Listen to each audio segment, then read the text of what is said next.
বাসর ঘরটা ফুল আর রঙিন আলোয় সাজানো। বিয়ের সব আনুষ্ঠানিকতা শেষ করে মুখে বড় একটা হাসি নিয়ে ঘরে ঢুকলো আদ্রিত।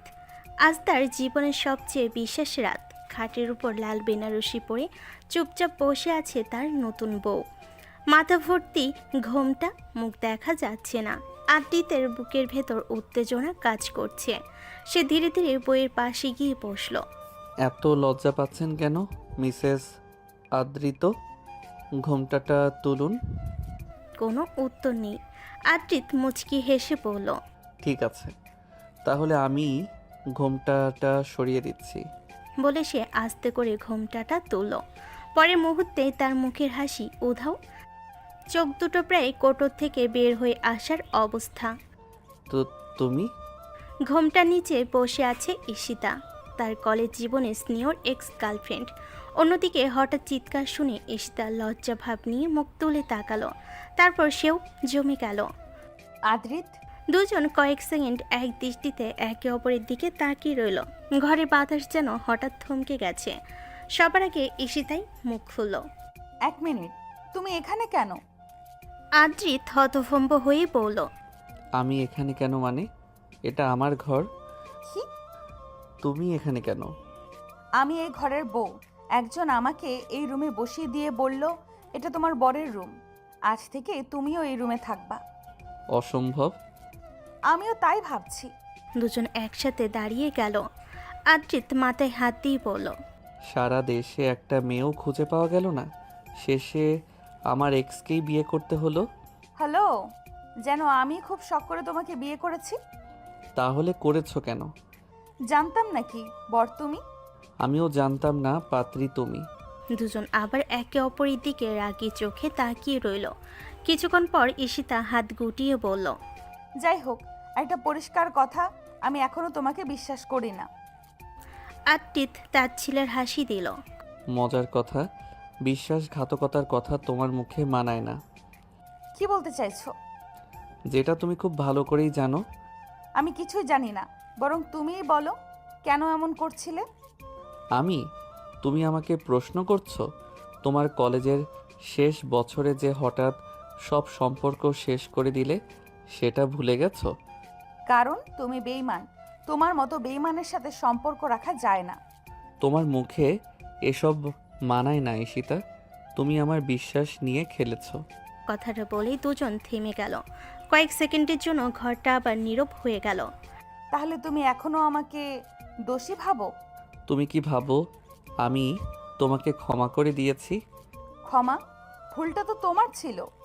না, ভুলটা তোমার ছিল। সব সময় নিজের দোষ অন্যের ঘাড়ে চাপাতে তুমি ওস্তাদ ছিলে। আর তুমি না শুনেই বিচার করে দিতে ওস্তাদ ছিলে। রাগে দুজনের মুখ লাল হয়ে গেছে। শোনো, এই বিয়েটা আমার জন্য বড় ধাক্কা, তাই আমার কাছ থেকে কোনো নাটক আশা করো না।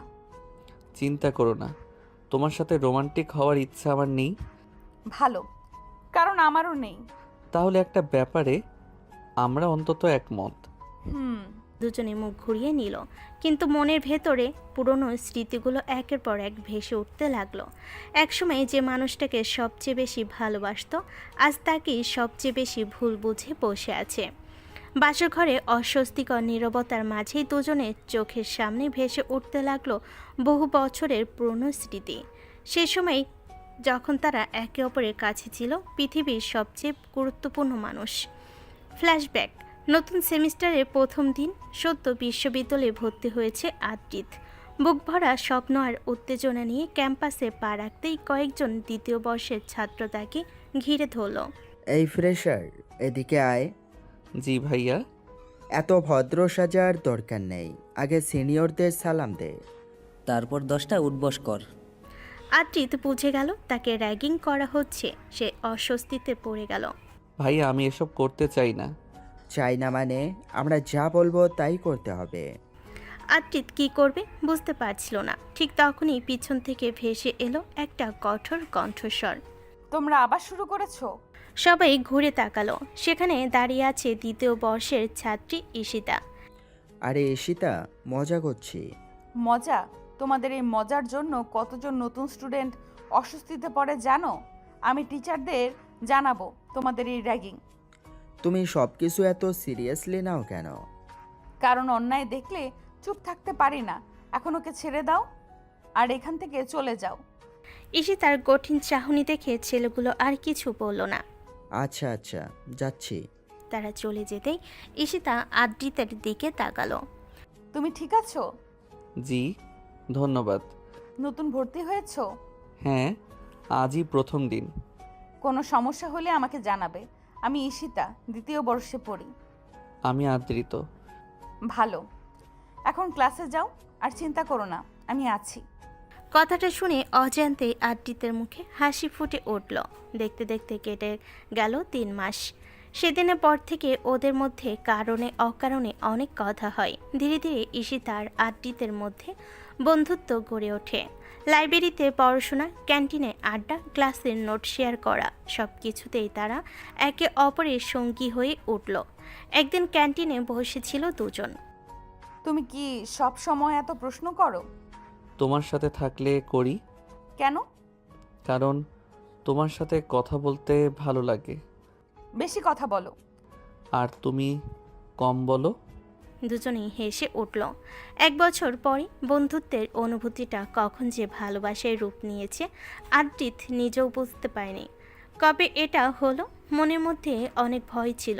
ঈশিতাকে নিজের ভালোবাসার কথা বলে যদি ঈশিতা তার থেকে দূরে চলে যায়, তবে একদিন আর নিজের অনুভূতি লুকিয়ে রাখতে পারল না। ক্যাম্পাসে পুরনো বটগাছের নিচে দাঁড়িয়ে আছে দুজন। ঈশিতা, তোমাকে একটা কথা বলবো। এত সিরিয়াস দেখাচ্ছে কেন? বলো। আমি তোমাকে ভালোবাসি। ঈশিতা কয়েক সেকেন্ড চুপ করে রইল। আদ্রিত, এটা সম্ভব না। কেন? আমি তোমার সিনিয়র, বয়সেও বড়। তাতে কি হয়েছে? অনেক কিছু হয়েছে। আমার কাছে কিছুই হয়নি।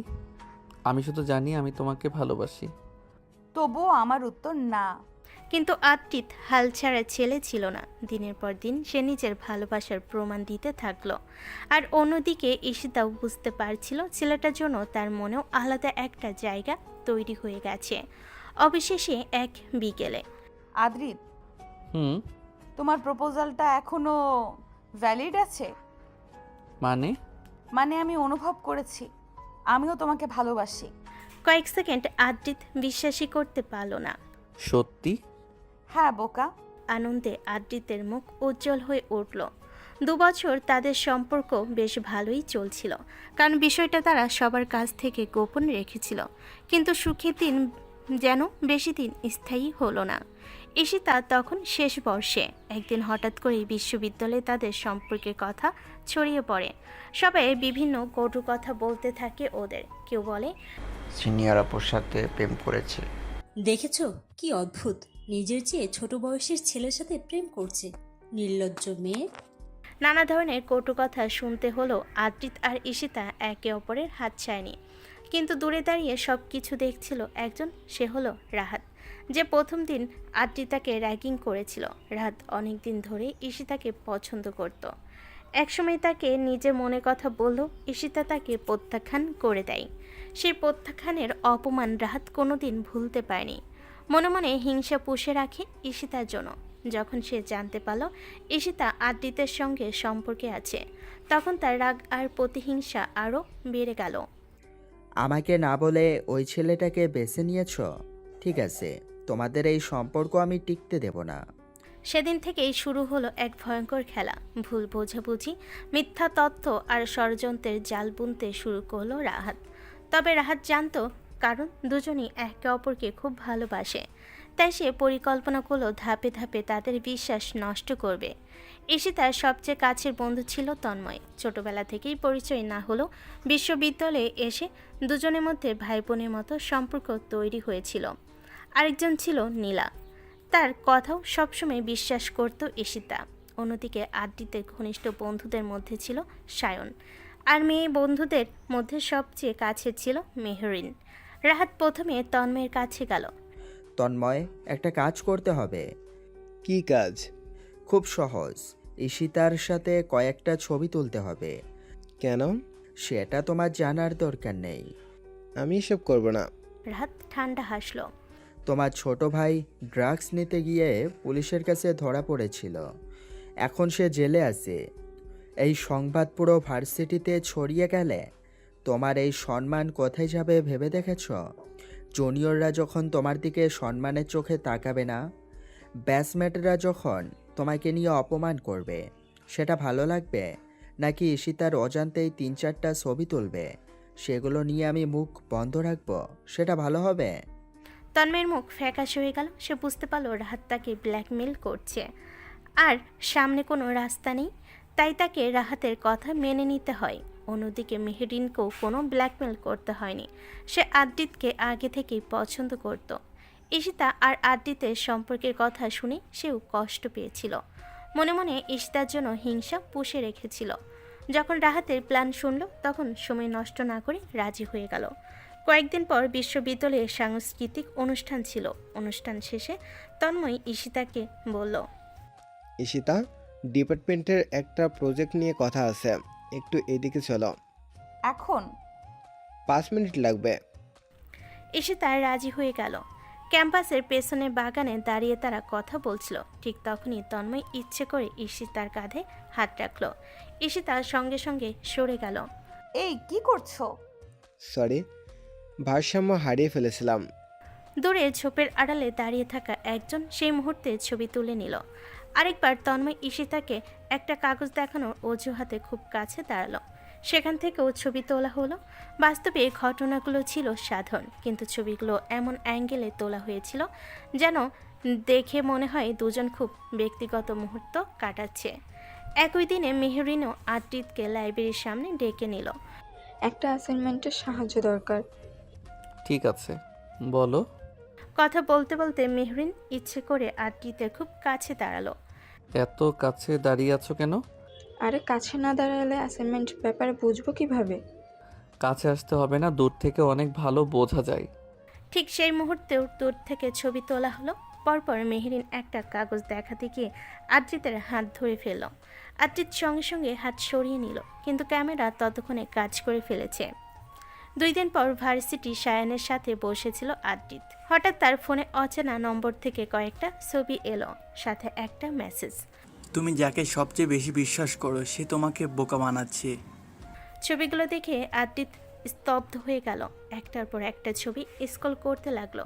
তার বুকের ভেতর অদ্ভুত একটা কষ্ট জমতে শুরু করলো। ঠিক তখনই তার বন্ধু সায়ন এসে পাশে বসলো।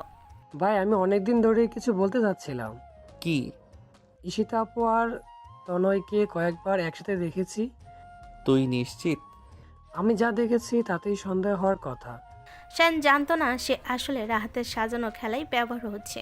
সে আসলে তন্ময়কে ঈশিতার কাঁধে হাত দিতে দেখেছে, তাই তার মনেও সন্দেহ এসেছিল। কিন্তু আদ্রিতের কাছে ছবিগুলো দেখে মনে হলো সত্যি। অন্যদিকে একই সময়ে ঈশিতার ফোনও পৌঁছে গেল আদ্রিত আর মেহরিনের ছবিগুলো, সাথে একই ধরনের বার্তা। সবাইকে বিশ্বাস করা যায় না। ছবিগুলো দেখে ঈশিতা হাত কেঁপে উঠল। ঠিক তখন তার বান্ধবী নীলা এসে বলল, আমি তোমাকে কষ্ট দিতে চাইনি। কি বলতে চাইছো? আদ্রিত আর মেহরিনকে বেশ কয়েকবার একসাথে দেখেছি। না আদ্রিত, এমন করবে না। আমি প্রথমে বিশ্বাস করিনি। সন্দেহের বিষ ধীরে ধীরে ঈশিতার মনেও ঢুকে পড়ল। পরের দিন ঈশিতা আদ্রিতের সাথে কথা বলতে যায়, কিন্তু সেখানে গিয়ে দেখতে পায় আদ্রিত মেহরিনের সাথে কথা বলছে। আদ্রিত উল্টো পাশে দাঁড়িয়ে মেহরিনের সাথে ছবিগুলো নিয়ে কথা বলছিল, তাই সে ঈশিতাকে দেখতে পায়নি। কিন্তু মেহরিন ঠিক ঈশিতা এখানে এসেছে, তাই সে আদ্রিতের আরও কাছে ঘেঁষে দাঁড়ালো। পরবর্তীতে কি হয়েছে তা না দেখে ঈশিতা রাগে দুঃখে সেখান থেকে চলে যায়। ঠিক তেমনিভাবে আদ্রিতের দেখা হয় তন্ময়ের সাথে। আদ্রিত যখন তন্ময়কে ছবিগুলো দেখে জিজ্ঞেস করে এগুলো মানে কি, তখন তন্ময় নিজের সম্মান বাঁচানোর জন্য বলে, ঈশিতার সাথে আমার অনেক দিনের সম্পর্ক। ও তোমার মতন নিজের চেয়ে বয়সে ছোট ছেলের সাথে সম্পর্ক কন্টিনিউ করতে রাজি নয়, কিন্তু তোমার মন ভেঙে যাবে এজন্য তোমাকে বলতে পারছে না। নীলা ঈশিতাও ফোন করে বিভিন্ন কথা বলে যে তার সাথে আদ্রিতের গভীর সম্পর্ক আছে। ঈশিতার মতো বয়সে বড় কারোর সাথে কন্টিনিউ করা সম্ভব না। আদিত ঈশিতা দুই বোকা একে অপরের ঠান্ডা মাথায় কথা না বলে অন্য কারো কথা বিশ্বাস করে মনের মধ্যে রাগ পুষতে থাকে। পরের দিন বিকেলে ক্যাম্পাসে পুরনো বট গাছের নিচে দেখা হলো তাদের। যে গাছের নিচে একদিন ভালোবাসার স্বীকারোক্তি হয়েছিল, আজ সেখানে দাঁড়িয়ে আছে দুজন অপরিচিত মানুষের মতো। একটা প্রশ্নের সত্যি উত্তর দেবে? আমারও একটা প্রশ্ন আছে। দুজনই নিজেদের ফোন বের করলো, একজন আরেকজনের তাকিয়ে ছবিগুলো বাড়িয়ে দিল। কয়েক সেকেন্ড নীরবতা, তারপর তাহলে এটাই সত্যি? প্রশ্নটা আমারও। আমি তোমাকে অন্ধের মতো বিশ্বাস করেছিলাম, আমিও। তবুও তুমি এমন করলে। তুমি কি নিজেকে নির্দোষ বলছো? দুজনের চোখে তখন স্পষ্ট রাগ, কষ্ট আর অপমান, কিন্তু কেউ কারো কথা মন দিয়ে শুনতে প্রস্তুত ছিল না। তোমার মতো প্রতারকের সাথে সম্পর্ক কন্টিনিউ করা সম্ভব নয়। আমার জীবনের সবচেয়ে বড় ভুল ছিল তোমাকে ভালোবাসা। সেই ভুল শুধরে নেব। আজ থেকে সব শেষ।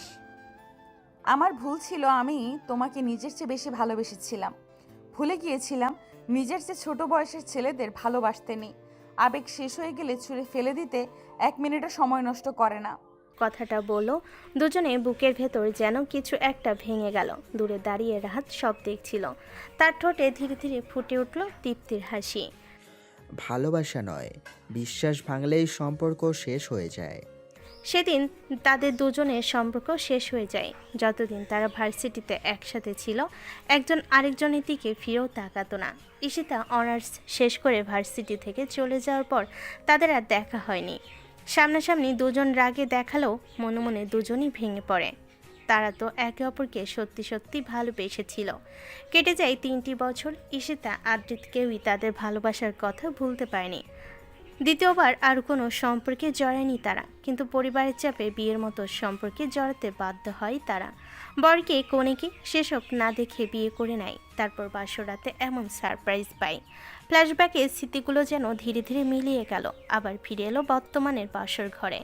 ঘড়ি কাটা তখন অনেক রাত পেরিয়ে গেছে। সেদিনের বিয়ের ক্লান্তি আর মানসিক ধাক্কায় দুজনের মাথা ভার হয়ে আছে।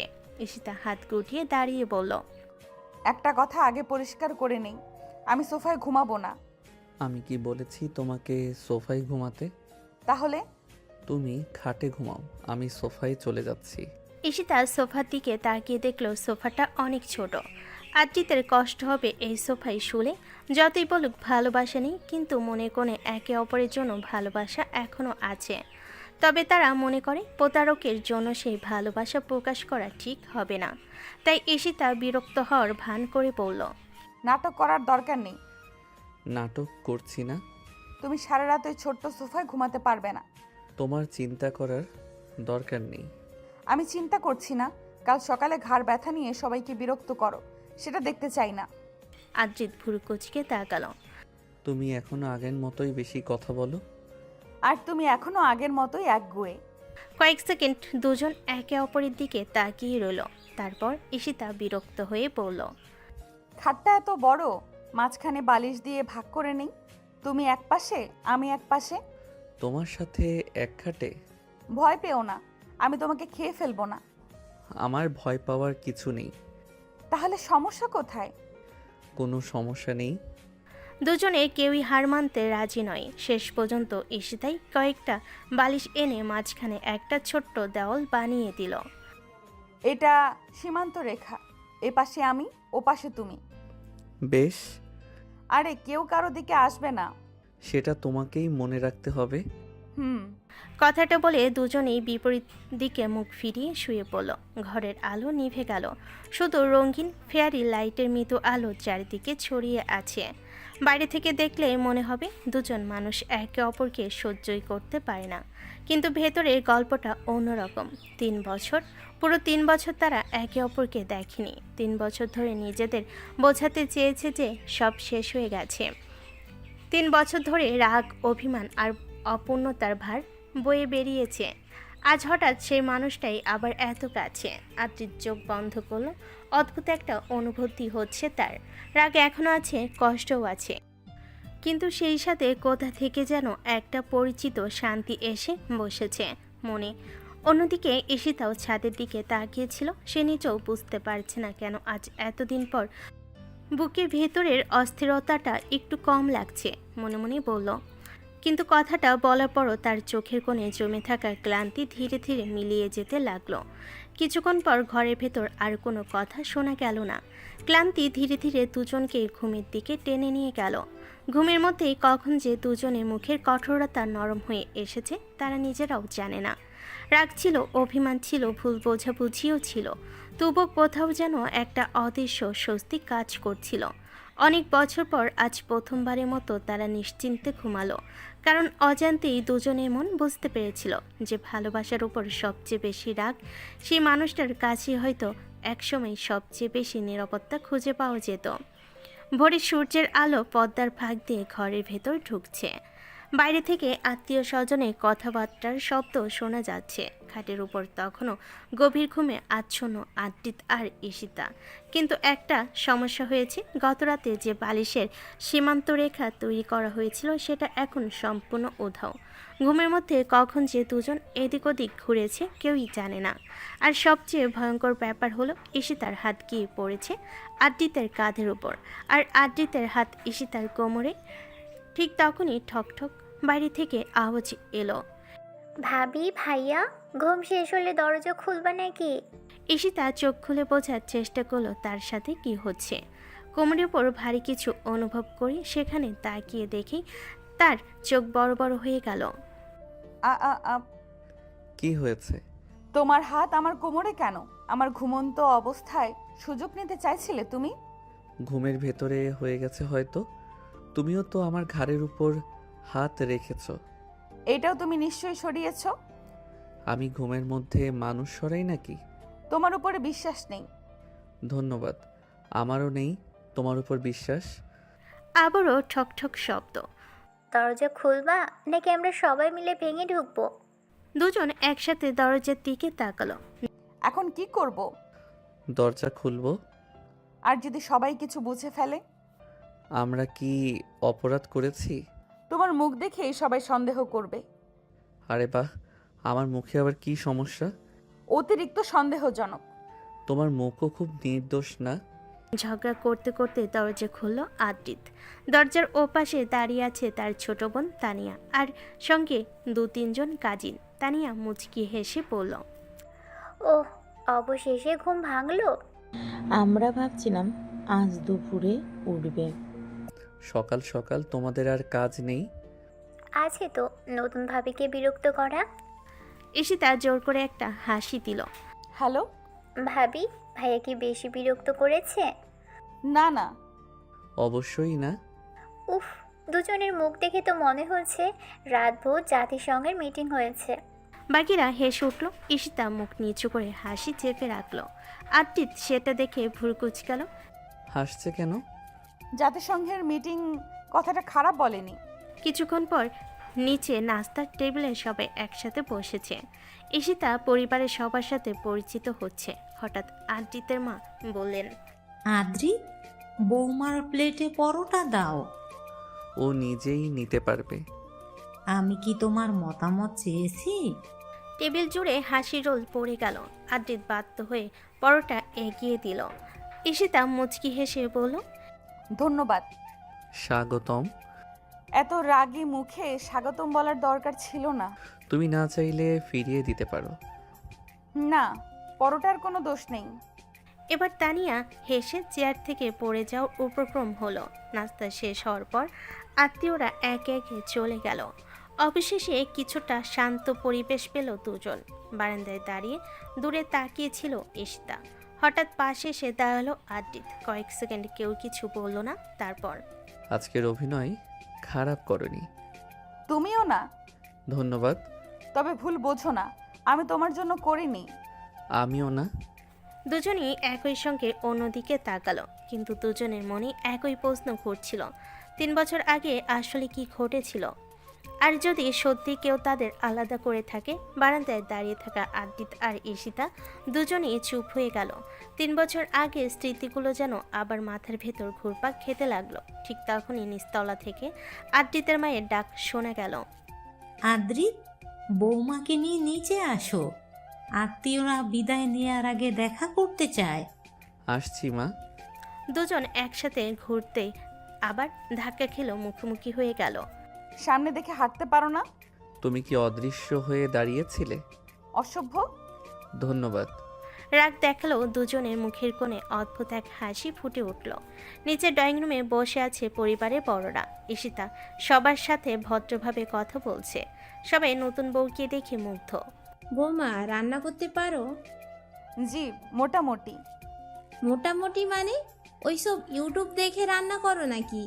তোমার মা তোমাকে কিচ্ছু শিখিয়ে পাঠায়নি? বয়স তো কম না, শুনেছি আদ্রিতে থেকে 1 বছরের বড় তুমি। ভাবি, আমাদের আদ্রিতের জন্য কি মেয়ের অভাব পড়েছিল যে এমন রূপ গুণহীন বয়স্ক মেয়েকে বাড়ির বউ করে এনেছো? ফুপুর কথাগুলো শুনে মুহূর্তে ড্রয়িং রুমের পরিবেশ বদলে গেল। সবার মুখে হাসি মিলিয়ে গেল। ঈশিতা মাথা নিচু করে বসে রইল। বিয়ের পরের দিন এমন কথা শুনতে হবে সেটা সে কল্পনা করেনি। আমি তো সত্যি কথাই বললাম, আদ্রিতের মতো ছেলের জন্য মেয়ের অভাব ছিল নাকি? ঈশিতা কিছু বলার আগেই চেয়ার ঠেলে উঠে দাঁড়ালো আদ্রিত। ফুফু, একটা কথা বলবো? কি? কারোর সম্পর্কে না জেনে এমন কথা বলা ঠিক না। আমি কি ভুল বলেছি? হ্যাঁ, ভুল বলেছেন। ঈশিতাও বিস্মিত হয়ে আদ্রিতের দিকে চেয়ে রইল। তুই আমার সঙ্গে এভাবে কথা বলছিস? অসম্মান করছি না, কিন্তু আমার স্ত্রীকে অপমান করা হলে চুপ থাকবো না। কথাটা শুনে ঈশিতার বুকের ভেতর কেমন যেন করে উঠল। সে কখনো ভাবেনি আদ্রিত তার পক্ষ নেবে। বয়সে বড় মেয়ে বিয়ে করেছিস, সেটা নিয়েও কিছু বলবো না? 1 বছরের বড় হওয়া কোনো অপরাধ না, আর মানুষকে বয়স দিয়ে বিচার করা উচিত না।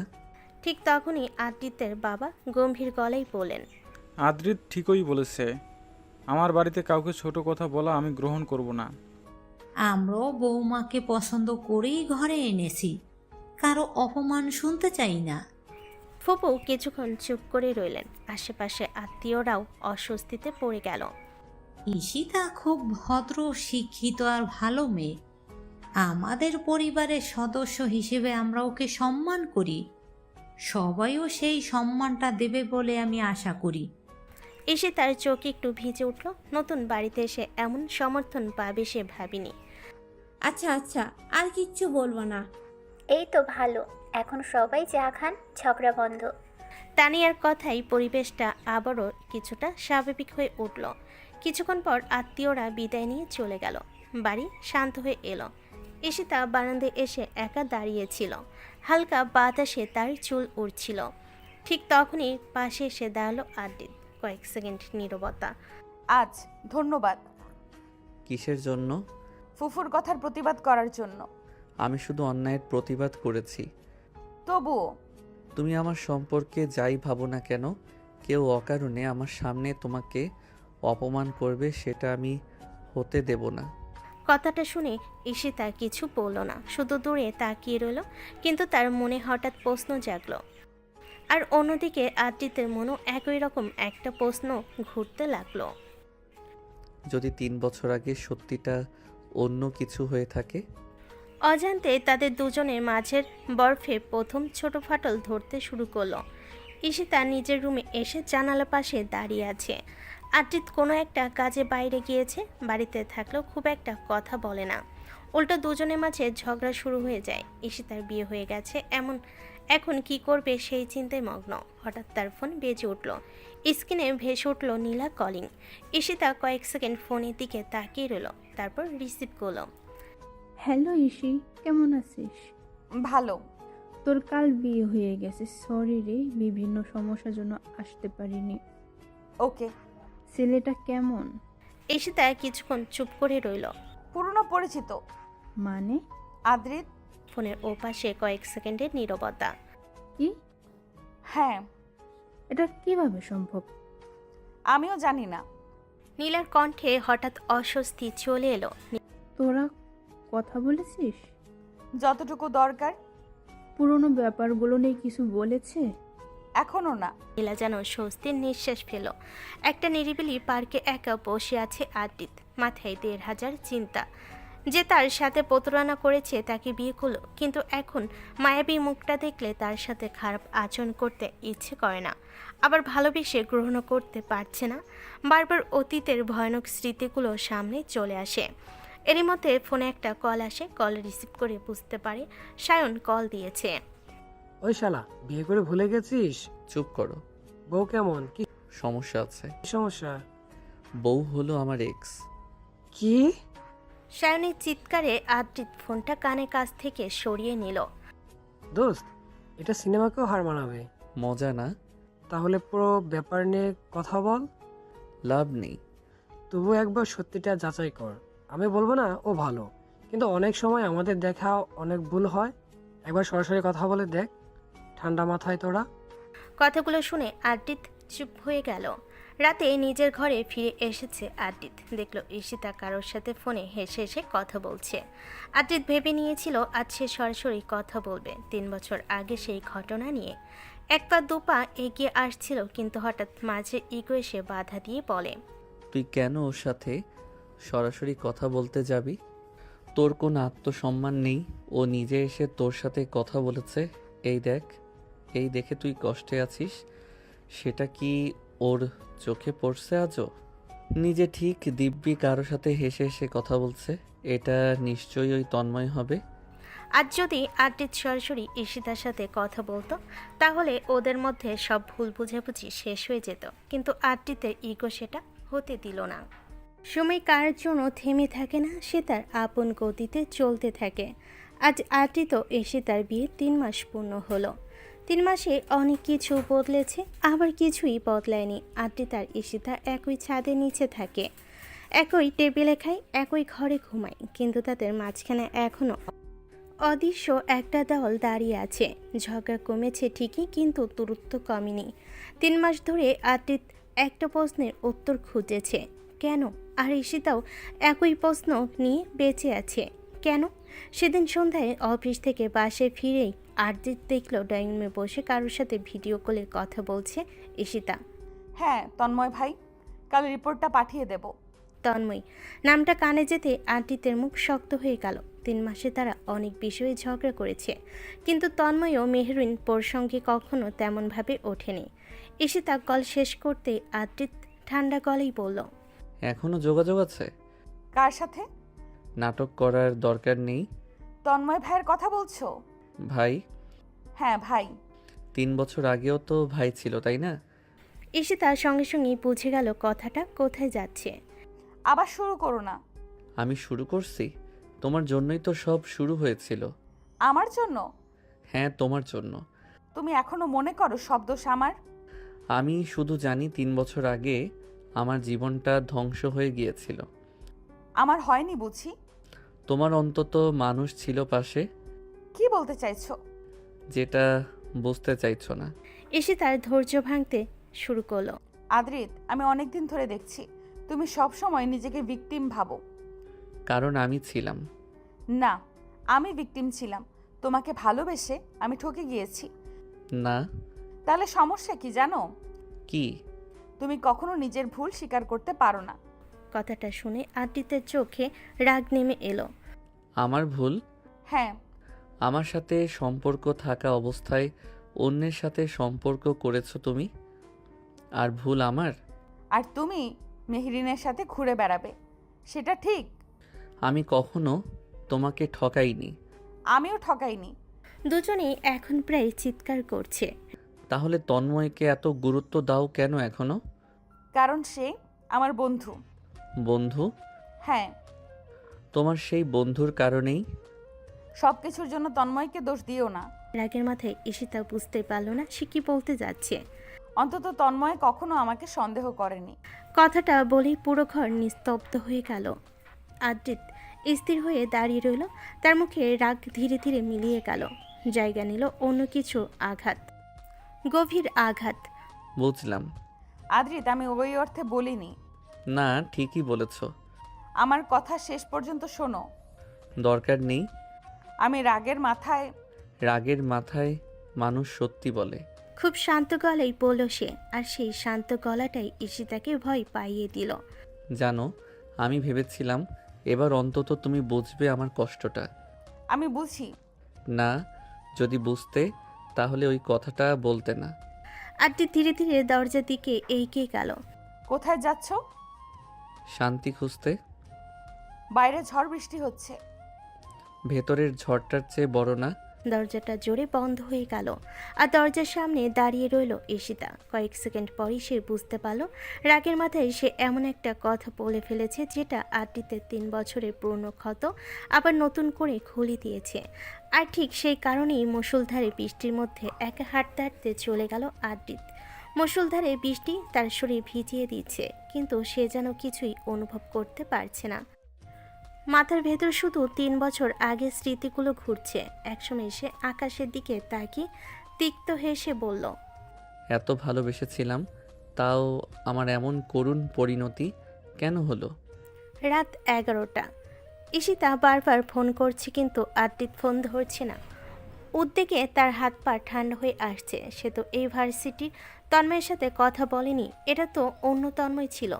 আদ্রিতের আচরণে রাগ হয়েছিল, তাই তো সে বলল ওই তন্ময়ের কথা।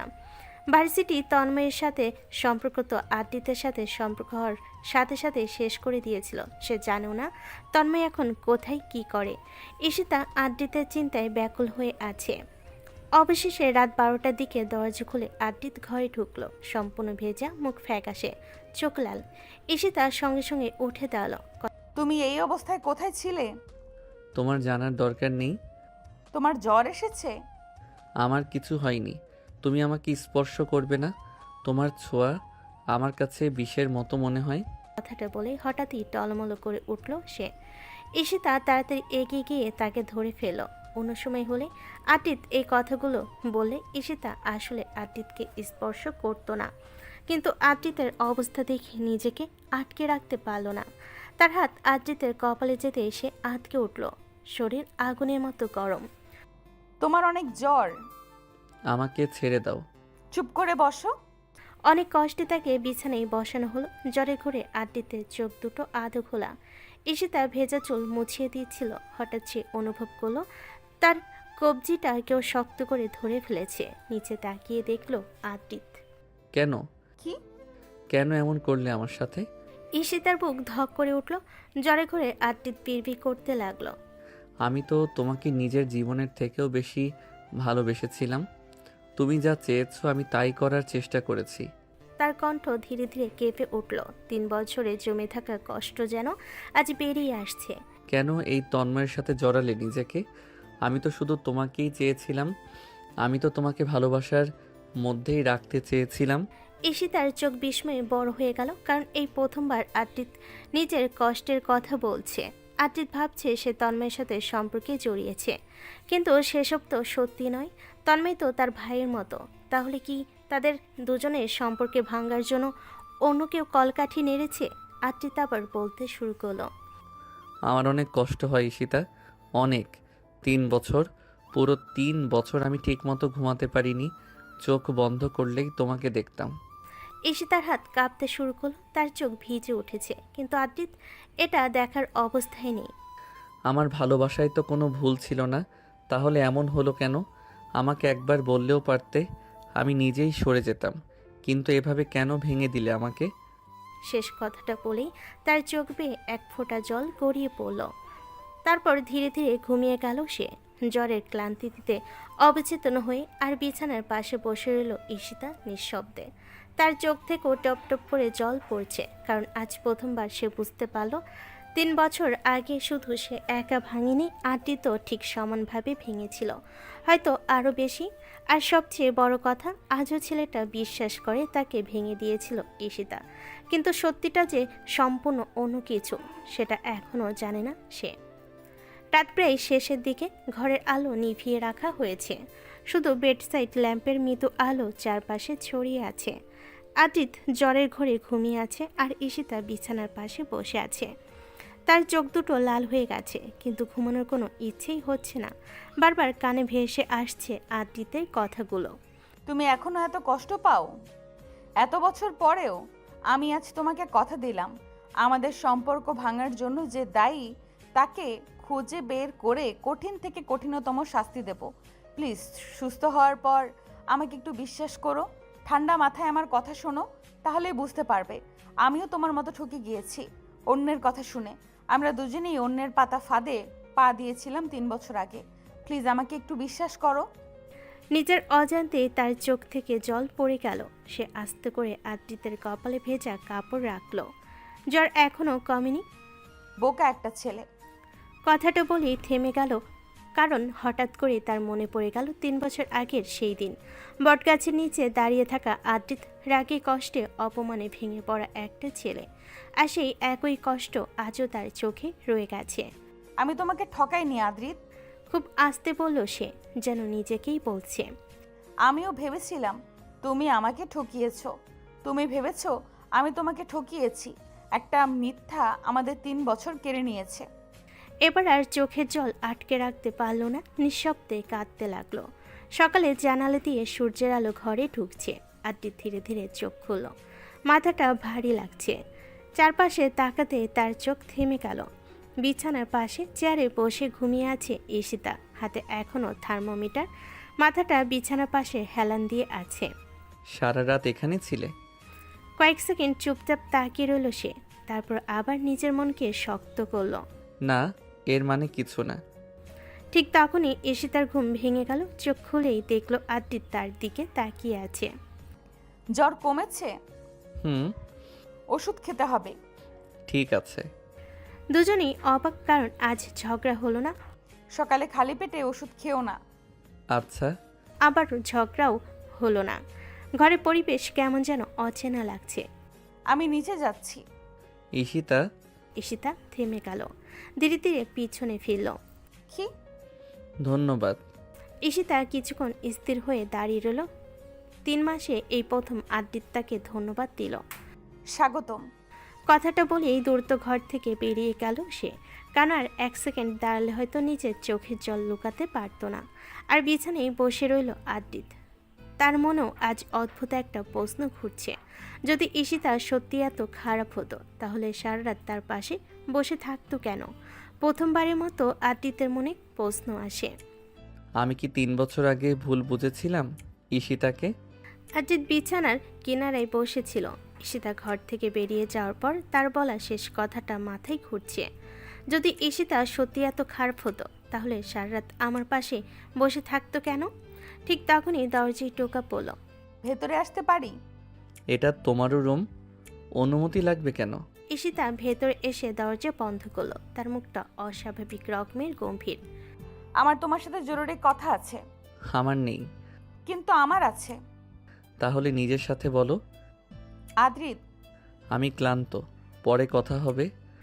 বলে উঠে চলে যেতে চাইল সে, কিন্তু ঈশিতা এবার সত্যি রেগে গেল। এক পাও যদি সামনে এগোও, তোমার পা ভেঙে রেখে দেবো আজকে। ঈশিতার কণ্ঠে এমন একটা কঠোরতা ছিল যে আদ্রিত অজান্তেই থেমে গেল। 3 বছর আগে না শুনেই বিচার করেছো, এখনো না শুনেই চলে যেতে চাও? আমি নতুন করে কিছু শুনতে চাই না। চুপ। আদ্রিত বিস্ময়ে তাকিয়ে রইল। আজ তুমি বসে থাকবে, আমি বলবো তুমি শুনবে।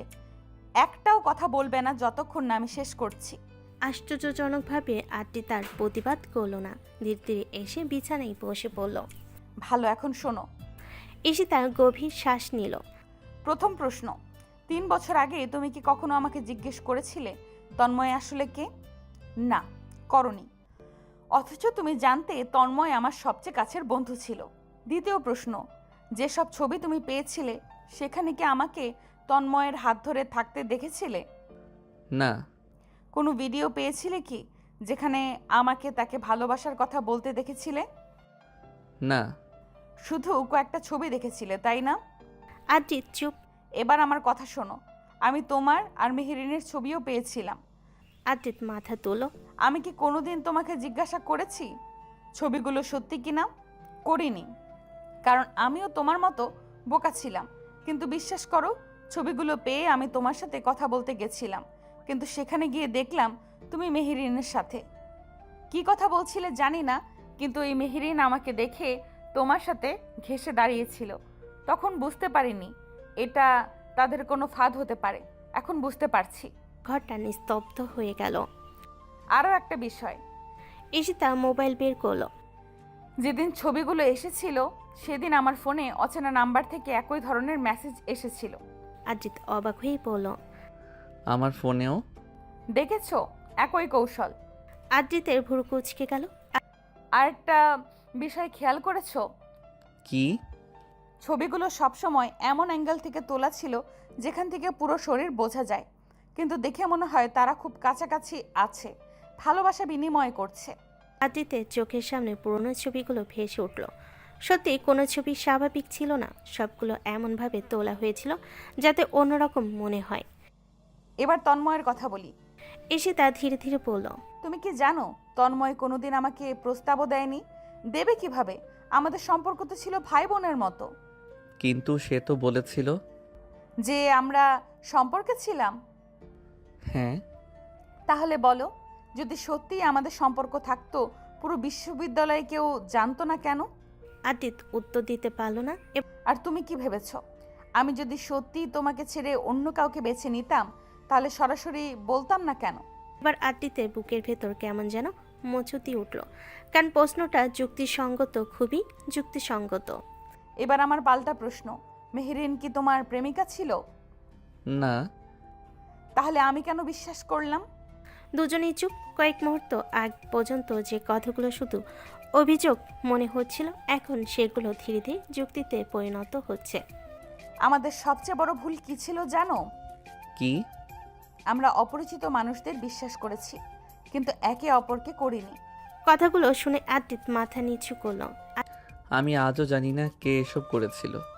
আমি নিশ্চিত কেউ আমাদের দুজনকে ইচ্ছে করে ভুল বোঝাতে চেয়েছিল। আদিত এবার চোখ বন্ধ করলো। একটার পর একটা ঘটনা মাথায় জুড়ে যেতে লাগলো। অচেনা নাম্বার, একই ধরনের মেসেজ, সন্দেহজনক ছবি, তন্ময়ের হঠাৎ অদ্ভুত কথা, মেহরিনের আচরণ, সবকিছু যেন এক সুতোয় বাঁধা। কয়েক মিনিট নীরব থাকার পর সে ধীরে ধীরে মাথা তুলল। তুমি ঠিক বলেছ, তোমার একটা কথাও ফেলে দেওয়ার মতো না। তার কণ্ঠ এবার আর রাগ নেই, শুধু ক্লান্তি আর গভীর অনুতাপ। আমরা দুজনেই প্রতারিত হয়েছি। 3 বছর আগে কেউ আমাদের বিশ্বাসটা ভেঙে দিয়েছিল। ঈশিতার চোখ ভিজে উঠল। আদিত ধীরে ধীরে বলল। আমি জানি না সত্যিটা পুরোটা কি, কিন্তু একটা বিষয় বুঝতে পারছি। কি? তুমি আমাকে ঠকাওনি। তুমিও আমাকে ঠকাওনি। আদিত ডানে বামে মাথা নাড়ায়, যার অর্থ সে ঈশিতাকে ঠকায়নি। আদিতের উত্তর পেয়ে ঈশিতার সময় নষ্ট করে না, বুকের উপর ঝাঁপিয়ে পড়ে শব্দ করে কান্না করতে থাকে। আমার আর কোনো প্রমাণের দরকার নেই, আমি বুঝতে পারছি আমি 3 বছর আগে কত বড় ভুল করেছিলাম। আমাকে ক্ষমা করে দাও আদ্রিত। আদ্রিত ঈশিতার মাথায় হাত বুলিয়ে দিতে দিতে বলল। ভুল তো আমিও করেছিলাম ঈশিতা, ক্ষমা তো আমারও চাওয়া উচিত। সেদিন তোমার সাথে ঠান্ডা মাথায় কথা বলা উচিত ছিল, জিজ্ঞেস করা উচিত ছিল এটা সত্যি কি না। অন্যের কথায় তোমাকে অবিশ্বাস করলাম। আমাকে ক্ষমা করা সম্ভব? যদি সম্ভব হয় প্লিজ ক্ষমা করে দিও। ঘরটা নিস্তব্ধ, শুধু ঈশিতার কান্নার শব্দ শোনা যাচ্ছে। 3 বছরে জমে থাকা অভিমান, কষ্ট আর ভুল বোঝাবুঝি যেন আজ চোখের জলে ধুয়ে যাচ্ছে। আদ্রিত চুপচাপ বসে আছে, তার বুকের ভেতরে অদ্ভুত একটা ভার হালকা হতে শুরু করেছে। জানো, আমি অনেকবার তোমার সাথে কথা বলতে চেয়েছিলাম, কিন্তু প্রতিবার নিজেকে আটকেছি। ভেবেছিলাম তুমি হয়তো আমাকে ঘৃণা করো। আর আমি ভেবেছি তুমি সুখে আছো, আমাকে ভুলে গেছো। সুখে? ঈশিতা তিক্ত হেসে উঠল। 3 বছর ধরে একটা মানুষকে ভুল বুঝে বেঁচে থাকা কি সুখ বলে? আদ্রিতের বুকটা মোচড় দিয়ে উঠল। আমারও প্রতিটা দিন এমনই কেটেছে। কান্নাকাটি বন্ধ করো জান, তুমি কান্না করলে আমার কষ্ট হয় তো। এতদিন কত কষ্ট করে নিজেকে সামলে রেখেছি সেটা শুধু আমি জানি। দুজনেই কিছুক্ষণ চুপ রইল, তারপর হঠাৎ আদ্রিত সোজা হয়ে বসল। আদ্রিতের মুখে জান শব্দটা শুনে ঈশিতা থমকে গেল। কান্না ভেজা চোখে সে মাথা তুলে তাকালো। 3 বছর আগে শেষবার এই ডাক শুনেছিল, তারপর আর কখনো নয়। তুমি আমাকে আবার জান বললে? আদ্রিত যেন নিজের অজান্তেই বলে ফেলেছিল। কিছুক্ষণ অপ্রস্তুত হয়ে রইল, তারপর ধীরে ধীরে ঈশিতার চোখের জল মুছে দিল। অভ্যাসগুলো বোধহয় কখনো পুরোপুরি মরে না। ঈশিতার চোখ আবারও ভিজে উঠল। তাহলে তুমি কি এখনো আমাকে ভালোবাসো? প্রশ্নটা শুনে আদিত কয়েক সেকেন্ড চুপ করে রইল, তারপর একটা দীর্ঘশ্বাস ফেলল। আমি অনেক চেষ্টা করেছি তোমাকে ঘৃণা করতে, কিন্তু পারিনি। কথাটা শোনার পর ঈশিতা আর নিজেকে সামলাতে পারল না। সে আবার আদিতকে জড়িয়ে ধরল। আমিও পারিনি, একদিনও পারিনি। এবার আদিত্য তাকে আলতো করে জড়িয়ে ধরল। 3 বছরের দূরত্ব ধীরে ধীরে গলে যেতে লাগলো। ঈশিতা এখনও আদিত্যের বুকে মাথা রেখে বসে আছে। 3 বছরের ভুল বোঝাবুঝি যেন ধীরে ধীরে দূরে সরে যাচ্ছে। ঘর জুড়ে এক অদ্ভুত শান্তি। আর কাঁদবে না ঈশিতা, আমরা দুজনেই অনেক হারিয়েছি, এখন থেকে আর কিছু হারাতে চাই না। ঈশিতা মাথা তুলে তার দিকে তাকালো। চোখ দুটো এখনো ভেজা, কিন্তু সেখানে আজ দীর্ঘদিন পর একটুখানি স্বস্তি দেখা যাচ্ছে। তুমি কি সত্যিই আমাকে ক্ষমা করেছো? ক্ষমা করার প্রশ্নই আসে না। আমরা দুজনেই ভুল করেছি, আর সবচেয়ে বড় কথা, আমরা দুজনেই কষ্ট পেয়েছি। আদিত আলতো করে ঈশিতার মাথায় হাত রাখলো। তার কণ্ঠে ছিল গভীর মমতা। এখন আর অতীত নিয়ে নিজেকে দোষ দিও না। যা হারিয়েছি সেটা ফিরে পাবো না, কিন্তু সামনে যে সময় আছে সেটা সুন্দর করতে পারি। তাহলে এবার আমরা একে অপরের কথা শুনবো? শুধু শুনবো না, বিশ্বাসও করব।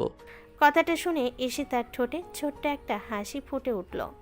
জানো, এই হাসিটা অনেকদিন পর এলো। তাহলে এটাকে আর হারাতে দিব না। কয়েক মুহূর্তে নীরবতা নেমে এলো, কিন্তু সেই নীরবতা আর অস্বস্তি ছিল না, বরং ছিল দুজন মানুষের হৃদয় আবার ধীরে ধীরে কাছাকাছি আসার নীরবতা। তুমি সারা রাত আমার পাশে ছিলে, নিজেরও বিশ্রাম হয়নি। তোমার জ্বর ছিল, আমি কিভাবে ঘুমাতাম? তবুও নিজের খেয়াল রাখতে হবে। ঈশিতা অবাক হয়ে তাকালো। 3 বছর আগে সেই যত্নশীল আদিতকে যেন আবার দেখতে পাচ্ছে। চলো, আজ আর কোনো চিন্তা নয়। আর সত্যিটা? সত্যিটা আমরা খুঁজে বের করবো একসাথে। এবার আর কেউ আমাদের মধ্যে দেয়াল তুলে দাঁড়াতে পারবে না। ঈশিতা ধীরে ধীরে মাথা নাড়ল। তার চোখে আবার জল চলে এলো, তবে এবার সেটা কষ্টের নয়, স্বস্তির। এখন একটু বিশ্রাম নাও। ঈশিতা বিছানার একপাশে শুয়ে পড়ল। দীর্ঘ রাতের ক্লান্তি তার চোখে স্পষ্ট। আদিত তার দিকে তাকিয়ে মৃদু হেসে মাথায় হাত বুলিয়ে দিল। সব ঠিক হয়ে যাবে। সত্যি? হ্যাঁ, কারণ এবার আমরা একে অপরকে হারাতে দেব না। কথাগুলো শুনে ঈশিতার চোখে ধীরে ধীরে বন্ধ হয়ে এলো। এতদিন পর তার মনে হলো হয়তো সত্যি সব ঠিক হয়ে যেতে পারে। আর জানালার বাইরে সকালের আলো একটু একটু করে উজ্জ্বল হতে লাগলো, ঠিক যেমন উজ্জ্বল হতে শুরু করেছে তাদের সম্পর্কের নতুন অধ্যায়। ঘড়িতে তখন দুপুর 12টা। দীর্ঘ সময় ঘুমানোর পর ঈশিতা ধীরে ধীরে চোখ খুলো। কিছুক্ষণ বিছানার পাশে চারপাশে তাকিয়ে বুঝতে চেষ্টা করলো সে কোথায় আছে। তারপর হঠাৎ সব মনে পড়ে গেল। সকালের কথোপকথন, 3 বছরের ভুল বোঝাবুঝি, সত্যিটা বুঝতে পারা, আর আড্ডিতে সেই কথা, এবার আমরা একে অপরকে হারাতে দেব না। তার অজান্তেই ঠোঁটের কোণে একটা ছোট্ট হাসি ফুটে উঠল। ঠিক তখনই দরজায় টোকা পড়ল। ভেতরে আসুন। দরজা খুলে ভেতরে ঢুকলো তানির, হাতে একটা ট্রে। ও, অবশেষে ঘুম কাতুরে ভাবির ঘুম ভাঙলো। কয়টা বাজে? 12টা। কি? আর মা আমাকে পাঠিয়েছে তোমাদের খাবার খাওয়ানোর জন্য। ঈশিতা লজ্জা পেয়ে গেল। এতক্ষণ ঘুমিয়েছিলাম? তা না হলে কি, আমি আগে ডাকতে আসতে চেয়েছিলাম। ভাইয়া বলল তোমার নাকি শরীর ভালো না, তোমাকে যেন বিরক্ত না করি। তবে একটা ব্যাপার বলি। কি? আজ তোমার মুখে অন্যরকম হাসি। ঈশিতা চমকে উঠল। কোথায়? লুকোনোর চেষ্টা করলেও লাভ নেই। তানিয়া রহস্যময় হাসি দিল। তুমি বেশি বোঝো। হ্যাঁ, সবাই তাই বলে। দুজনই হেসে উঠল। নিচে নেমে ডাইনিং টেবিলের দিকে যেতেই ঈশিতা দেখলো আদিত ল্যাপটপ খুলে বসে আছে, খুব মনোযোগ দিয়ে কিছু দেখছে। কিন্তু আজ প্রথমবার তাকে দেখে ঈশিতার বুকের ভেতর অস্বস্তি নয়, অন্যরকম একটা অনুভূতি হলো। আদিত তাকে দেখে মাথা তুলল। ঘুম ভেঙেছে? খাবার খেয়েছো? এখন খাবো। যাও, খাবার খেয়ে এসো।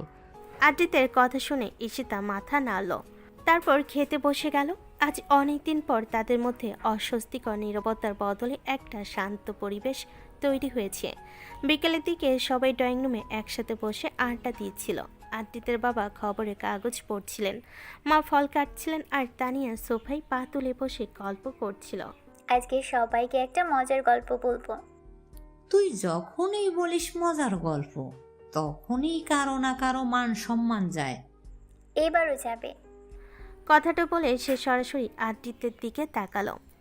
বিশেষ করে ভাইয়ার। তানিয়া চুপচাপ বসে থাক।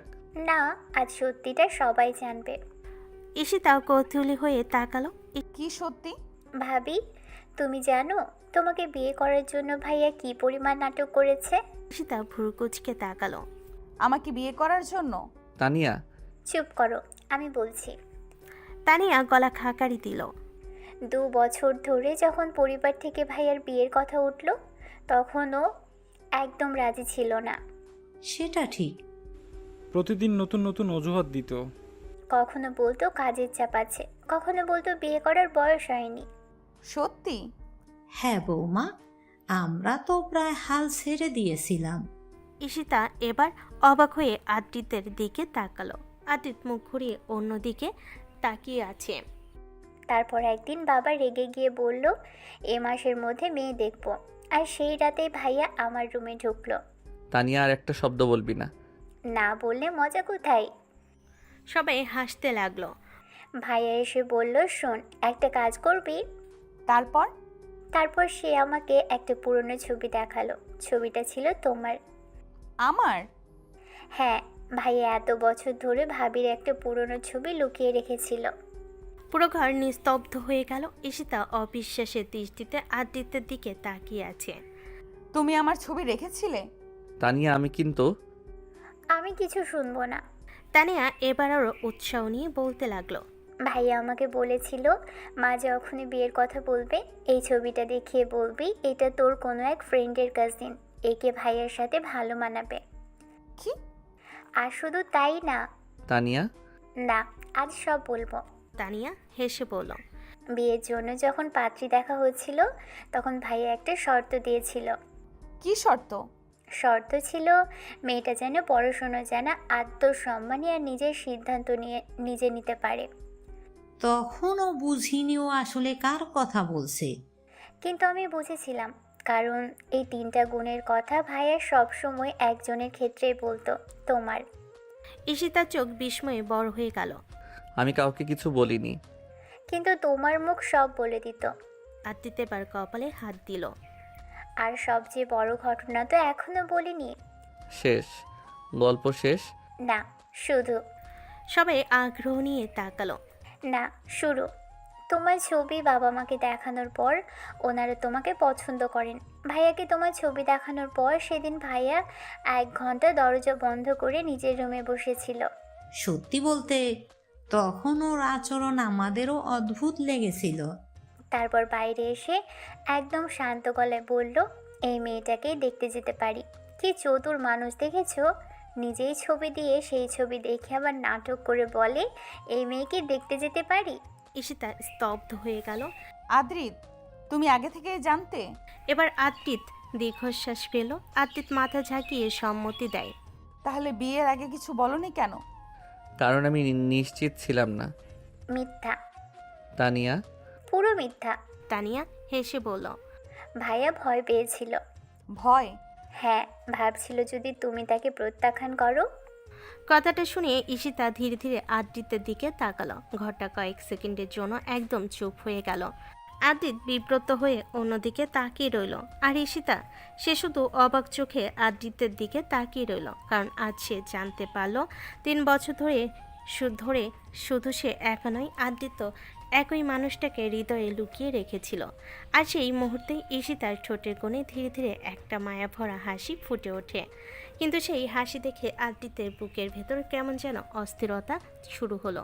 কারণ সে বুঝতে পারছে না এবার তানিয়ার মুখ বন্ধ করবে নাকি মাটির নিচে গিয়ে লুকাবে। রাত অনেক হয়েছে, বাড়ির সবাই ঘুমিয়ে পড়েছে। চারপাশে এক অদ্ভুত নীরবতা।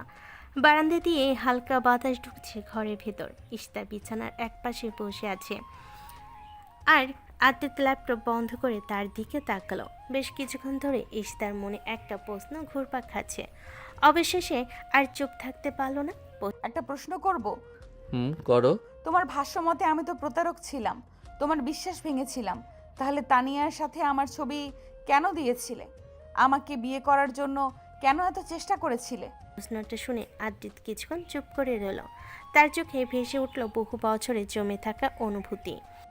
কারণ তোমাকে অন্য কারো পাশে কল্পনা করার ক্ষমতাও আমার ছিল না। নিজেকে হাজারবার বলেছি আমি তোমাকে ঘৃণা করি, বলেছি তুমি আমাকে ঠকিয়েছো, কিন্তু যতবার ভেবেছি তুমি অন্য কারো স্ত্রী হয়ে যাবে, ততবার বুকের ভেতর কেমন যেন হয়ে যেত, মনে হতো শ্বাস নিতে পারছি না। আদ্রিত, আমি ভেবেছিলাম তোমাকে আমার কাছে রেখে সব কিছুর প্রতিশোধ নেব, তোমাকে বুঝিয়ে দেব তুমি আমাকে কতটা কষ্ট দিয়েছো, কিন্তু সত্যিটা হলো আমি কখনো তোমাকে অন্য কারো হতে দিতে পারতাম না। ঈশিতার চোখ ভিজে উঠল। আর তুমি তো ঠিকই অন্য কাউকে বিয়ে করতে চলে গিয়েছিলে। এবার ঈশিতা মৃদু হেসে মাথা নিচু করল। সত্যিটা জানো? কি? বাবা মা আমাকে না জানিয়ে বিয়ে ঠিক করে ফেলেছিল। পরে যখন জানতে পারলাম তখন আমি ঠিক করেছিলাম বিয়েটা ভেঙে দিব। আদ্রিত বিস্মিত হয়ে তার দিকে তাকিয়ে রইল। আমি পাত্রের খোঁজ খবর নিতে শুরু করলাম, জানতে পারলাম মানুষটা কে, কেমন। তারপর জানতে পারলাম পাত্র তুমি। দুজনে চোখ এক মুহূর্তের জন্য এক হয়ে গেল। আর তখন না বলার ক্ষমতা আর আমার ছিল না। তোমাকে তো অনেক ভালোবেসেছিলাম, ভুলে যাওয়ার অভিনয় করেছিলাম, কিন্তু ভুলতে পারিনি। তাই যখন জানলাম তুমি, তখন মনে হলো হয়তো এটাই ভাগ্যের সিদ্ধান্ত। আদ্রিত ধীরে ধীরে ঈশিতার দিকে তাকিয়ে রইল। তার চোখে এবার রাগ নেই, শুধু গভীর মায়া। তার মানে বাসর রাতে আমরা দুজনে অভিনয় করছিলাম? কয়েক সেকেন্ড ঈশিতা তাকিয়ে রইল, তারপর হঠাৎ হেসে ফেলল। তাই তো মনে হচ্ছে। অর্থাৎ তুমি আমাকে দেখে যতটা অবাক হয়েছিলে তার চেয়ে বেশি খুশি হয়েছিলে? নিজের সম্পর্কে এত উচ্চ ধারণা রাখা স্বাস্থ্যকর নয়। উত্তর এড়িয়ে যাচ্ছ। আর তুমি? কি আমি? তুমিও তো আমাকে দেখে মনে মনে খুশি হয়েছিলে। প্রমাণ? 3 বছর ধরে আমার ছবি লুকিয়ে রাখা মানুষ প্রমাণ চাইছে। এবার আদ্রিত সত্যি চুপ মেরে গেল। ধরা খেয়ে গেছো মিস্টার আদ্রিত। তানিয়াকে আমি ছাড়বো না। বেচারি সত্যিটাই তো বলেছে। দুজনেই হেসে উঠল। হঠাৎ আদ্রিতের কি হলো কে জানে, সে ঈশিতাকে শক্ত করে জড়িয়ে ধরে বলল, জান, হুম। মানুষ বাসর রাতে কি করে? স্বামী স্ত্রী একজন আরেকজনকে ভালোবাসে, মানে ওই গভীর ভালোবাসা আর কি। কিন্তু আমরা কি করেছি? একজন আরেকজনের সাথে ঝগড়া করেছি। বিয়ের 3 মাস হয়ে গেল, তোমার সাথে প্রেম প্রকাশও করতে পারলাম না। আজ ভালোবাসা বিনিময় করি না জান, না করো না প্লিজ। আদ্রিতের প্রস্তাব শুনে ঈশিতা লজ্জা পেয়ে যায়। লজ্জায় সে আদ্রিতকে আরও শক্ত করে জড়িয়ে ধরে। আদ্রিতের বুকের মাঝে মুখ লুকায়। ঈশিতার কাণ্ডে আদ্রিত মুচকি হেসে বলল, আমার কথায় লজ্জা পেয়ে আবার আমার বুকেই লুকাতে এসেছো? এইভাবে তো আমার হাত থেকে বাঁচতে পারবে না। উল্টো আমার আরও তোমার সাথে ভালোবাসা বিনিময় করতে ইচ্ছে করবে। ঈশিতা আদ্রিতের বুকের মাঝে মুখ রেখেই বলল, আমি কখন বললাম আমি তোমার হাত থেকে বা তোমার ভালোবাসার থেকে বাঁচতে চাই? ঈশিতার কথা শুনে আদ্রিত অবাক হয়ে ঈশিতাকে প্রশ্ন করে, তুমি কি আমাকে কাছে আসার সম্মতি দিচ্ছ? কিসব প্রশ্ন করছো? আমার বুঝি লজ্জা করে না? ঈশিতার উত্তর শুনে আদ্রিত মুচকি হাসে। তার হাত দুটি এতক্ষণ ঈশিতার পিঠের মাঝামাঝি ছিল, কিন্তু এখন আস্তে আস্তে এক হতে চলে যায়। ঈশিতার জামার ফিতার কাছে এক টানে সেটা খুলে দেয়। ঈশিতার যেন সারা শরীর কেঁপে ওঠে। অন্য হাত দিয়ে ঈশিতার থুতনিতে হাত রেখে মুখটা উপরের দিকে তোলে। ঈশিতা লজ্জায় চোখ বন্ধ করে রাখে। আদ্রিত প্রথমে ঈশিতার কপালে, তারপর চোখে, তারপর গালে একের পর এক গভীর ভালোবাসা প্রকাশ করতে থাকে। শেষে ঈশিতার ঠোঁটে নিজের ঠোঁট ডুবিয়ে দেয়। গভীরভাবে ঈশিতাকে অনুভব করতে থাকে সে। ঈশিতাও আদ্রিতের ভালোবাসে সাড়া দিতে থাকে। কত সময় তারা এভাবে ছিল বলতে পারবে না। একে অপরের সান্নিধ্যে ছেড়ে বড় বড় নিঃশ্বাস নিতে থাকে তারা। তারপর আদ্রিত ঈশিতার দিকে তাকিয়ে নেশাতুর কণ্ঠে বলল, চমৎকার সাড়া দিলে যান, সারা শরীরে রোমাঞ্চ খেলে গেল। আদ্রিতের কথা শুনে ঈশিতা উপর হয়ে শুয়ে বালিশে মুখ লুকায়। আদ্রিত কি থেমে যাওয়ার পাত্র? এখন তার সামনে ঈশিতার উন্মুক্ত পিঠ দৃশ্যমান। এতটা উন্মুক্ত হতো না যদি না একটু আগে আদ্রিত ঈশিতার জামার বাঁধন খুলে দিত। আদ্রিত প্রথমে নিচু হয়ে ঈশিতার উন্মুক্ত পিঠে হাত বুলিয়ে দেয়। নিচু হওয়ার ফলে আদ্রিতের গরম নিঃশ্বাস ঈশিতার পিঠে পড়তে থাকে।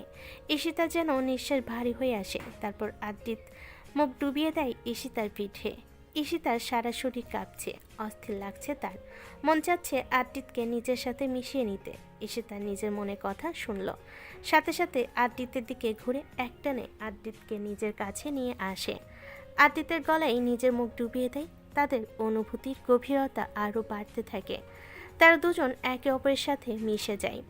রাত অনেক গভীর, বাইরে নীরবতা, শুধু জানালার ওপাশে হালকা বাতাসের শব্দ। 3 মাসের দূরত্ব, 3 বছরের অভিমান, সব কিছু যেন ধীরে ধীরে গলে যাচ্ছে। অনেক দিন পর একই ঘরে থেকেও আজ প্রথমবার দুজনের মনে কোনো অস্বস্তি নেই। সকালে সূর্যের আলো পর্দার ফাঁক দিয়ে ঘরে ঢুকতে ঈশিতার ঘুম ভাঙল। কিছুক্ষণ চুপচাপ শুয়ে থেকে সে বুঝতে চেষ্টা করলো সব কিছু কি সত্যি বদলে গেছে। তারপর পাশ ফিরে তাকাতে দেখলো আদ্রিত ঘুমিয়ে আছে, মুখে সেই পরিচিত শান্ত ভাব। ঈশিতা কিছুক্ষণ তাকিয়ে রইল। 3 বছর ধরে যাকে ঘৃণা করার চেষ্টা করেছি সেই মানুষটার কাছেই আবার শান্তি খুঁজে পেলাম। হঠাৎ আদ্রিতের চোখ খুলে গেল। কি দেখছো? ঈশিতা চমকে গেল। কিছু না। তুমি এখনো মিথ্যা বলতে পারো না। আর তুমি এখনো বেশি কথা বলো। আদ্রিত মুচকি হাসল। ভালো লাগছে। কি? তোমার সাথে আবার আগের মতো ঝগড়া করতে। ঈশিতা কিছুক্ষণ চুপ করে থেকে হেসে ফেলল। তুমি জানো 3 মাস আগে যদি কেউ বলতো আমরা আবার এভাবে কথা বলবো, আমি বিশ্বাস করতাম না। আমিও না। কিছুক্ষণ নীরবতা। ঈশিতা, হুম, একটা কথা বলবো? বলো। এবার থেকে একটা নিয়ম করি। কি নিয়ম? যাই হোক, যত বড় ঝগড়াই হোক, আমরা অন্য কারো কথা বিশ্বাস করার আগে একে অপরের কাছে সত্যিটা জানতে চাইব। ঈশিতার চোখ একটু ভিজে উঠল। আর একটা নিয়ম। কি? তুমি নিজের কষ্ট লুকাবে না। আর তুমি? আমিও না।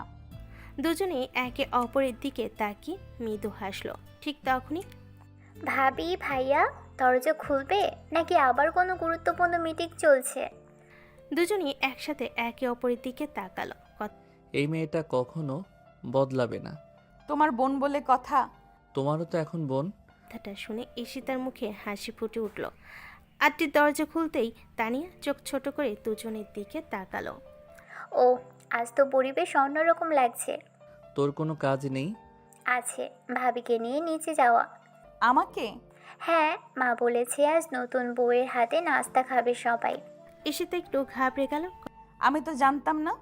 ভাবি, ভয় পাওয়ার কিছু নেই, মা সাহায্য করবে। আর একটা কথা। কি? আজ ভাইয়ার মুখ দেখে সবাই মনে হচ্ছে দীর্ঘদিন পর মানুষটা আবারও হাসতে শিখেছে। কথাটা শুনে ঈশিতা চুপ হয়ে গেল, কারণ সে জানে এই হাসির পেছনে কত বছরের কষ্ট লুকিয়েছিল। নিচে নাস্তার টেবিলে সবাই বসে আছে। আদ্রিতের মা বারবার ঈশিতার খেয়াল রাখছেন। বৌমা, তোমার কোনো কিছু লাগলে বলবে, এই বাড়ি এখন তোমারও। জি মা। বসে আদ্রিত চুপচাপ সব দেখছিল। আদ্রিত, বৌমার প্লেটে খাবার দাও। ও নিজেই নিতে পারবে। তোমার এই অভ্যাসটা যাবে না। সবাই হেসে উঠল। ঈশিতা আস্তে করে বলল, তুমি এখনো মায়ের সামনে ছোট বাচ্চা। আর তুমি এখনো আমার বিরুদ্ধে দল গঠন করতে পারো। অভ্যাস। দুজনের ছোট্ট কথোপকথন দেখে পরিবারের সবাই মুচকি হাসলো, কারণ তারা জানতো না 3 মাস ধরে এই দুই মানুষ কতটা দূরে ছিল। কিন্তু আজ প্রথমবার মনে হলো দূরত্ব শেষ হচ্ছে, ভালোবাসা আবার নিজের জায়গায় ফিরে আসছে। তবে তাদের সামনে এখনো একটা কাজ বাকি। 3 বছর আগে তাদের আলাদা করার পেছনে কে ছিল? রাহাত, তন্ময়কে কেন ব্যবহার করা হয়েছিল? মেহরিনকে কেন সেই খেলার অংশ নিয়েছিল? এই প্রশ্নগুলোর উত্তর এখনো অজানা। আর সেই সত্যিটা বের করার পথে এবার একসাথে হাঁটবে আদ্রিত আর ঈশিতা। কারণ এবার তারা শুধু স্বামী স্ত্রী নয়, এবার তারা একে অপরের সবচেয়ে বড় শক্তি। সময়ের সাথে সাথে আদ্রিত আর ঈশিতার সম্পর্কটাও ধীরে ধীরে বদলাতে শুরু করলো। 3 বছরে জমে থাকা দূরত্ব একদিনে শেষ হয়নি, কিন্তু প্রতিদিন একটু একটু করে কমতে লাগলো। আগের মতো ঝগড়া হতো, তবে সেই ঝগড়ার মধ্যে এখন আর ঘৃণা ছিল না, ছিল পরিচিত একটা মায়া। সকালে অফিসে যাওয়ার আগে, আমার নীল টাইটা কোথায়? যেখানে রেখেছিলে। আমি যদি জানতাম তাহলে তোমাকে জিজ্ঞেস করতাম। তোমার জিনিসের দায়িত্ব কি আমার? তুমি আমার স্ত্রী। কথাটা শুনে ঈশিতা কিছুক্ষণ চুপ করে গেল, কারণ 3 মাস আগে এই মানুষটা স্ত্রী শব্দটা বলল তার মধ্যে দূরত্ব ছিল, আর সেখানে অন্যরকম একটা আপন ভাব। আলমারির দ্বিতীয় তাকে দেখো। তুমি রেখেছো? হ্যাঁ। তাহলে আগে বললে না কেন? তোমাকে একটু জ্বালাতে ভালো লাগছিল। বাহ, পুরনো ঈশিতা ফিরে এসেছে। কেন, ভয় লাগছে? না, ভালো লাগছে। ঈশিতা কিছু বলল না, শুধু মুচকি হাসলো। অন্যদিকে 3 বছর আগের ঘটনাগুলো নিয়ে আদ্রিতার ঈশিতা এখন নতুন করে ভাবতে শুরু করেছে। সেদিন রাতে তারা দুজন বসেছিল বারান্দায়। একটা জিনিস আমার মাথা থেকে যাচ্ছে না। কি? রাহাত তোমাকে একসময় পছন্দ করতো।